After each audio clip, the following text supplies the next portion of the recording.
శంబాలా అనే చిత్రం ఈ మధ్య రిలీజ్ అయింది. ప్రేక్షకుల్లో మంచి ఆదరణ కూడా నోచుకుంది.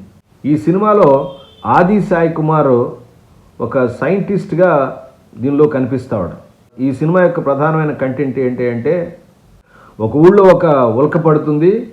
ఆ ఉల్క పడినప్పటి నుంచి కూడా ఆ ఊర్లో వ్యక్తులు రకరకాలుగా ప్రవర్తిస్తూ ఉంటారు. తర్వాత వాళ్ళు కొంచెం అగ్రెసివ్గా అయిపోయి ఊర్లో జనాలను చంపుతూ ఉంటారు. ఒక ఆవు పొదుగులోంచి రక్తం కూడా వస్తుంది. ఇలాంటి విచిత్ర సంఘటనలు పరిశోధించడానికి హీరో వస్తాడు. చివరికి దానికి ఒక పరిష్కారం కనుగొంటాడు. దానికన్నా ఈ సినిమాలో మరొక అండర్ కరెంట్గా మరొక గోల్ కూడా హీరోకు ఉంది. తను తాను తెలుసుకోవటం. అంటే నాస్తికుడైనటువంటి హీరో ఆస్తికుడిగా ఎలా మారాడు.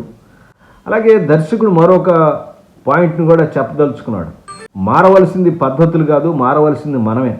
మనలో కూడా కామ, క్రోధ, మోహ, లోభ, మదమాశ్చర్యాలు అనేటువంటి అరిషడ్ వర్గాలు ఉంటాయి.